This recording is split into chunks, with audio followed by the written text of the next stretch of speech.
नमस्कार। दिन भर की हाइलाइट्स जानने के लिए सुनते रहिए सुजस आवाज राजस्थान। मेधा और शेखर के साथ आज का पॉडकास्ट। सबसे पहले सुर्खियां। मुख्यमंत्री भजनलाल शर्मा ने दी अंतर्राष्ट्रीय सहकारिता दिवस पर बधाई। कहा, देश और समाज के सर्वांगीण विकास में सहकारी समितियों की भूमिका अहम। मुख्यमंत्री के नेतृत्व में हरित राजस्थान की संकल्पना हो रही साकार। प्रदेश भर में 25 लाख पौधे लगाने में जुटा प्रशासन। और मुख्यमंत्री की मंजूरी के बाद फार्मासिस्ट भर्ती में 2543 अभ्यर्थियों की अंतिम वरीयता सूची जारी। अब सुनिए खबरें विस्तार से। मुख्यमंत्री भजनलाल शर्मा ने अंतर्राष्ट्रीय सहकारिता दिवस पर सहकारी प्रणाली से जुड़े सभी लोगों को हार्दिक बधाई देते हुए सोशल मीडिया पर लिखा, देश और समाज के सर्वांगीण और समावेशक विकास में सहकारी समितियों का बहुमूल्य योगदान है।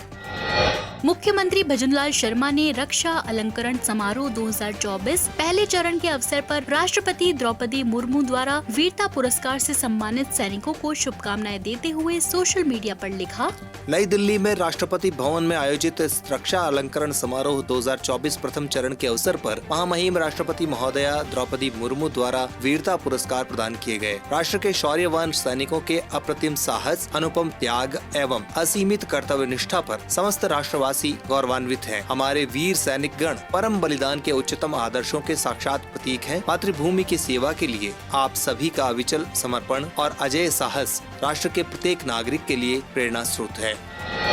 आज जयपुर के शासक मानसिंह प्रथम की पुण्यतिथि है। उन्हें नमन करते हुए मुख्यमंत्री ने सोशल मीडिया पर लिखा, गढ़ नरवर गढ़ दौसा रूड़ो गढ़ आमेर, जयपुर राज कछावा रो कीर्ति चारूमेर। सनातन धर्म के रक्षक महान योद्धा आमेर नरेश राजा मान सिंह जी प्रथम की पुण्यतिथि पर कोटि कोटि नमन। वहीं मुख्यमंत्री भजनलाल शर्मा की मंजूरी के बाद चिकित्सा एवं स्वास्थ्य मंत्री गजेंद्र सिंह खीवसर के निर्देशन में फार्मासिस्ट भर्ती में 2543 अभ्यर्थियों की अंतिम वरीयता सूची शुक्रवार को जारी कर दी गई। विभाग लंबे समय से अटकी हुई भर्तियों को जल्द से जल्द पूरा करने का प्रयास कर रहा है। इससे युवाओं को रोजगार के बेहतर अवसर उपलब्ध हो रहे हैं। अतिरिक्त मुख्य सचिव शुभ्रा सिंह ने बताया कि प्रदेश में करीब 10 साल पहले फार्मासिस्ट भर्ती हुई थी। इसके बाद वर्ष 2023 में विज्ञापित फार्मासिस्ट भर्ती को पूरा करना बेहद चुनौतीपूर्ण था, लेकिन चिकित्सा विभाग ने इस काम को मिशन मोड में पूरा करने का प्रयास किया है। श्रीमती सिंह ने बताया कि इस भर्ती में सबसे बड़ी बाधा अंक तालिकाओं की वैधता की जांच कराना था। इसके लिए विभाग ने 25 टीमों का गठन किया है। इन टीमों ने दूसरे राज्यों में जाकर करीब 4000 अभ्यर्थियों की अंक तालिका का सत्यापन किया। इसके साथ ही न्यायालय में इस भर्ती को लेकर विचाराधीन प्रकरणों में विभाग ने पुरजोर पैरवी कर भर्ती की राह खोली। इसी का परिणाम रहा कि रिकॉर्ड समय में फार्मासिस्ट भर्ती की अंतिम वरीयता सूची जारी हो सकी है। प्रमुख शासन सचिव नगरीय विकास और आवासन विभाग टी रविकांत ने आज जयपुर विकास प्राधिकरण की बैठक ली। शासन सचिवालय में आयोजित इस बैठक में प्रमुख शासन सचिव ने जेडीए के कार्यों की समीक्षा करते हुए कार्यों में अविलंब प्रगति लाने के दिशा निर्देश दिए। बैठक में जयपुर शहर के लिए एक दीर्घकालीन ड्रेनेज मास्टर प्लान के लिए जयपुर विकास प्राधिकरण को निर्देश दिए गए। मास्टर प्लान के मुताबिक जेडीए निगम और राजस्थान आवासन मंडल के प्रत्येक वार्षिक बजट में ड्रेनेज से संबंधित कामों का नियमित रूप से समावेश करने और चरणबद्ध रूप से संपादन के निर्देश दिए गए, ताकि बारिश के दौरान शहर में जगह जगह पानी इकट्ठा होने की समस्या से निजात मिल सके। वहीं हरित जयपुर अभियान के तहत भी जेडीए की ओर से 10 फीट ऊंचाई के 2 लाख पेड़ और 10 लाख अन्य पौधे रियायती दरों पर उपलब्ध कराने के लिए 25 पौधे वितरण केंद्र बनाए गए हैं। आप सुन रहे हैं सुजस आवाज राजस्थान।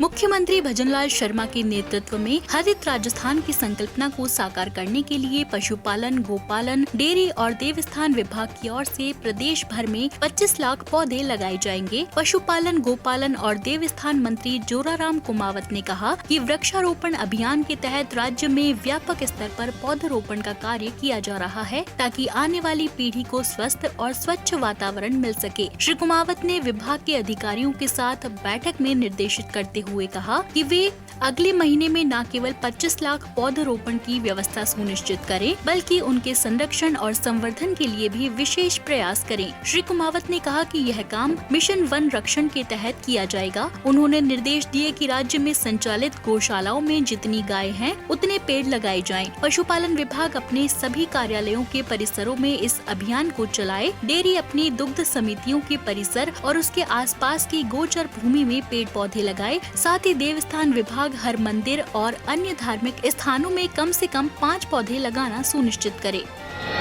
इसी क्रम में प्रदेश में जल संरक्षण और हरियाली के क्षेत्र को बढ़ाने के उद्देश्य से जलदाय मंत्री कन्हैया लाल के निर्देशन में जन स्वास्थ्य और अभियांत्रिकी विभाग ने अभिनव पहल की है और पूरे प्रदेश में 1 लाख पौधे लगाने का अभियान शुरू किया है। जलदाय मंत्री ने जल भवन में पौधारोपण कर इस अभियान की शुरुआत की। जल भवन में 500 पौधे लगाए गए। अभियान के शुभारंभ पर जलदाय मंत्री ने कहा कि पर्यावरण संरक्षण के लिए पेड़ों को बचाना बेहद जरूरी है। जहाँ पेड़ बचाए जाते हैं, वहाँ प्रकृति सुरक्षित हो जाती है। उन्होंने कहा कि इस अभियान के तहत हमने प्रदेश भर में जलदाय विभाग के सभी कार्यालयों, संस्थाओं, पंप हाउसों में एक ही दिन में 1 लाख पौधे लगाने का लक्ष्य रखा है। श्री कन्हैया लाल ने प्रधानमंत्री श्री नरेंद्र मोदी के एक पेड़ माँ के नाम अभियान को सफल बनाने का आह्वान करते हुए कहा कि हम पेड़ लगाएं और उसे बचाने की जिम्मेदारी भी लें। जलदाय मंत्री ने इस बार पड़ी भीषण गर्मी के दौरान प्रदेश भर में पानी की सुचारू सप्लाई, अवैध कनेक्शन काटने और पानी के उचित वितरण के लिए अपने विभाग के अधिकारियों, इंजीनियरों और कर्मचारियों का धन्यवाद दिया।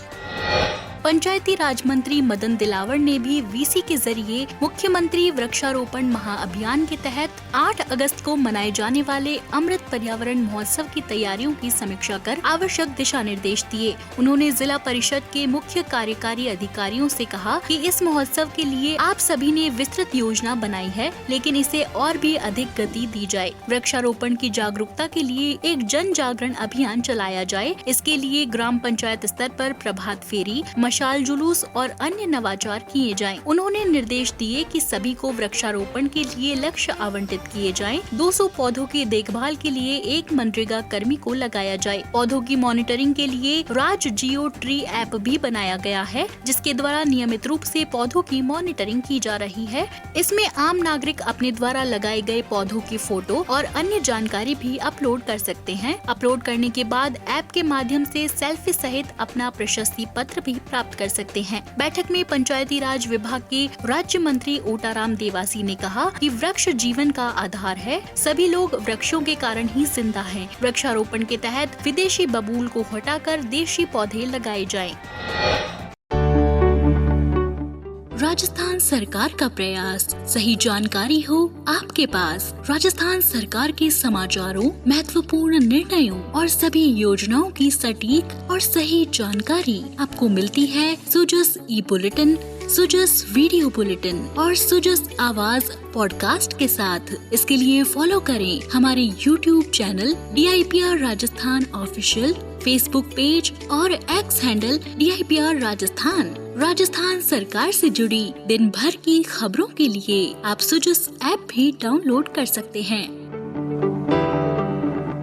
बढ़ते हैं आगे। देश भर में 1 जुलाई से लागू नए आपराधिक कानूनों के तहत डिजिटल साक्ष्यों को ऐप के जरिए संकलित कर इन्हें क्लाउड पर स्टोर करने के लिए राजस्थान पुलिस की ओर से नई शुरुआत की गई है। राष्ट्रीय सूचना विज्ञान केंद्र की ओर से ई साक्ष्य ऐप तैयार किया गया है, जिसे शुक्रवार को पूरे प्रदेश के लिए लॉन्च कर दिया गया। साइबर अपराध और SCRB पुलिस महानिदेशक हेमंत प्रियदर्शी ने बताया कि नए क्रिमिनल लॉज के तहत भारतीय नागरिक सुरक्षा संहिता में किसी भी अपराध से संबंधित एविडेंस को डिजिटल रूप में संकलित और सुरक्षित करने का प्रावधान किया गया है। इस ऐप को अनुसंधान अधिकारी अपने मोबाइल पर इंस्टॉल कर घटना से जुड़े साक्ष्यों को डिजिटल फॉर्म में रिकॉर्ड कर सकेंगे। सभी प्रकार के सर्च और सीजर की फोटोग्राफी भी इस ऐप के जरिए की जाएगी। वहीं इस ऐप पर संकलित साक्ष्यों को सीधे क्लाउड पर डाल दिया जाएगा। ऐसे में क्लाउड पर सुरक्षित डिजिटल साक्ष्यों से किसी भी प्रकार की छेड़खानी नहीं की जा सकेगी और पारदर्शी तरीके से अनुसंधान का मार्ग प्रशस्त होगा। श्री प्रियदर्शी ने बताया कि इस ऐप को पूरे प्रदेश में लागू कर दिया गया है। इससे पहले